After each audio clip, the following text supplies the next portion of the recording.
Armstrong's Moon Rock by Jerry Bailey and Karen Foster. Every Saturday morning, Knick-Knack Market comes to life. The street vendors are there almost before the sun is up, and by the time you and I are out of bed, the stalls are built, the boxes are open, and all the goods are carefully laid out on display. Mr. Rummage's stall is different. Mr. Rummage of Knick-Knack Market has a stall piled high with a disorderly jumble of things that no one could ever want. Who'd want to buy a stuffed moose, or a broken umbrella, or a pair of false teeth? Mr. Rummage has them all, and as you can imagine, they don't cost a lot. Well, look who's here, my two favorite customers, said Mr. Rummage, who was chatting with Pixie, who told fortunes at a tent down the street. Hello, Mr. Rummage. Hello, Pixie, greeted the children. Hey, what's this? Asked Digby, the little brother, pointing to a piece of rock wedged in front of a picture of an astronaut.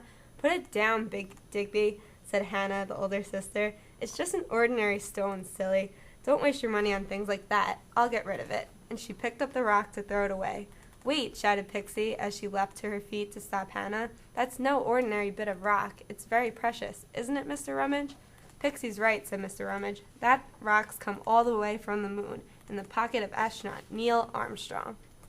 What? You mean that Neil Armstrong, the first man on the moon? Spluttered Digby. Gosh, Mr. Rummage, can I see? The very one, beamed Mr. Rummage, showing Digby the rock. The very one. I bet he always wanted to be an astronaut, said Digby. I know I do. Neil didn't always want to be an astronaut, interrupted Mr. Rummage, but he loved the idea of flying. He was introduced to aircraft by his father and took his first plane ride when he was just 6 years old. Wow, what kind of plane was it? Asked Digby. It was an old Ford Trimotor. They called it a tin goose back in 1936.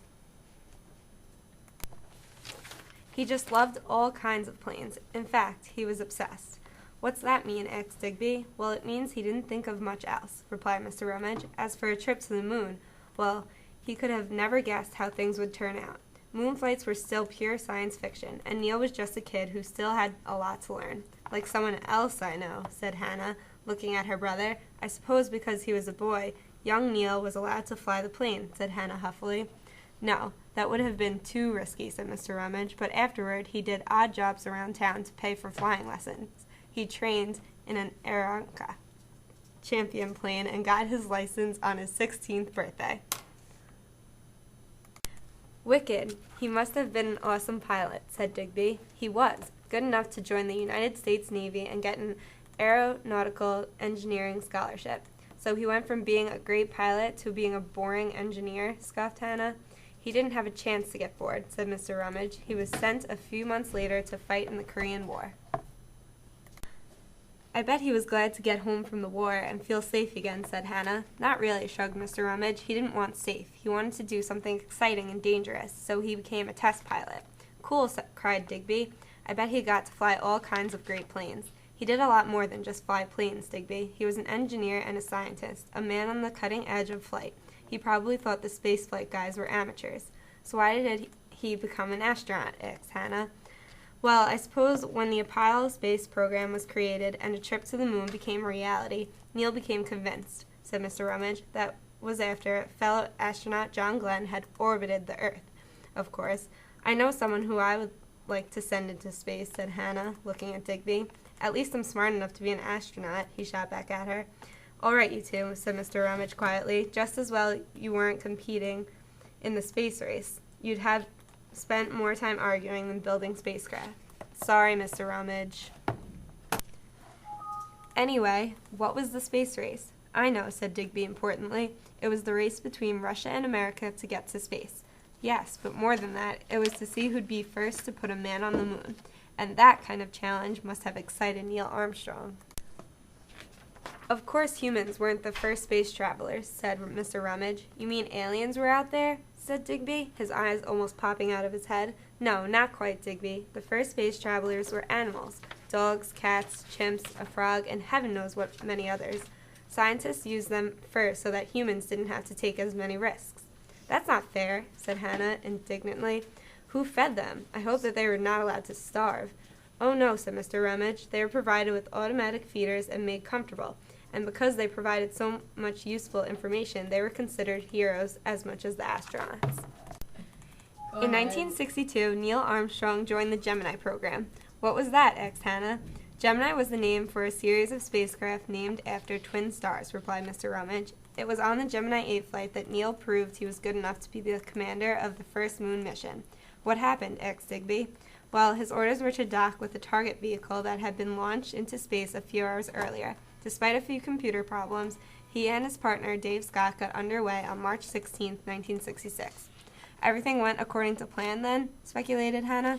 Well, it did until the two craft were linked together, but then they began to spin out of control. Neil knew he had to do something fast. The two men were close to losing consciousness. Oh no, cried Hannah, hardly able to endure the suspense. A few more seconds and they would have died in space, but Neil coolly decided to unlock the capsule from the target craft and fire the re-entry rockets. 30 minutes later, Gemini 8 was under control again. Neil must have been really excited once he knew he was part of the big moon mission, said Digby. He was, said Mr. Rummage. This was the big one. It was an awesome sight when the huge Saturn rocket with the tiny command and lunar modules on top rolled out onto the launch pad at Cape Kennedy. Wow, muttered Digby, trying to imagine it all. Meanwhile, the astronauts got suited up, said Mr. Rummage. They looked calm as they walked across the launching tower and climbed aboard the command module.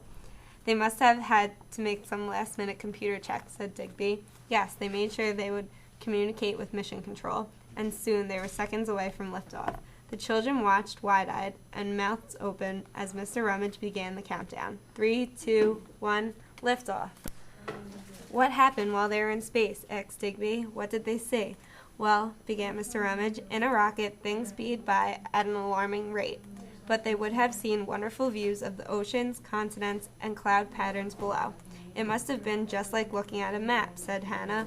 Partly, said Mr. Rummage, except this was real, especially the twinkling lights of the cities and the flashing of lightning darting from black clouds over the South Pacific. You wouldn't see that on a map. Armstrong's greatest achievement, said Mr. Rummage, was the moon landing. After piloting the Eagle down to the surface, he stepped out of the craft, climbed slowly down the ladder, and placed the first human foot on the moon. As his left toe touched the ground, he famously said, "One small step for man, one giant leap for mankind." They're great words, aren't they? Said Digby. They certainly are, said Mr. Rummage. But the landing was a huge success, wasn't it? Said Hannah. He got that right. He certainly did, declared Mr. Rummage, and that's what really counts. I bet there wasn't much to do on the moon, said Digby. Oh, but there was, said Mr. Rummage, and one of the most important jobs was to collect moon rocks.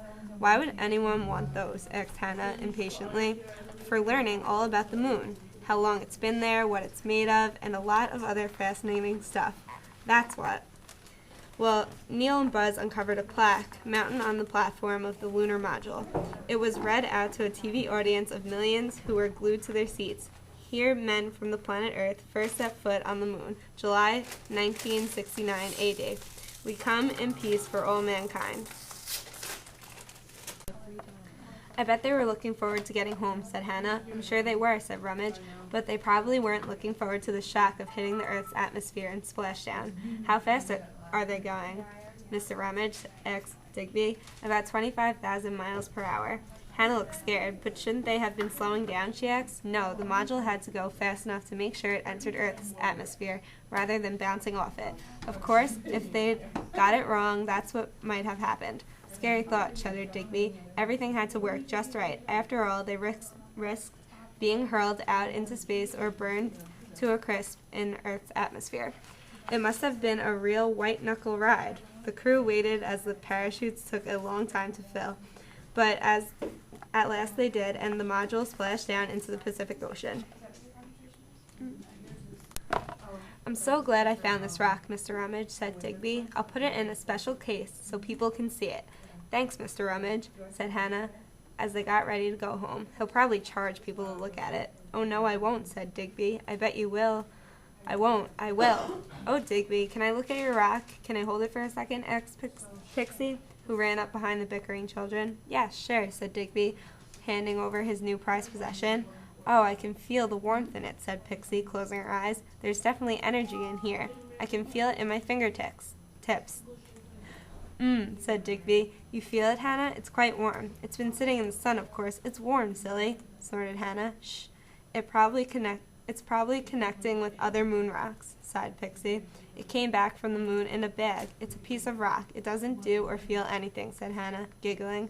Sorry, Pixie, we have to go. Come on, Digby. Bye, Mr. Rummage. See you next week.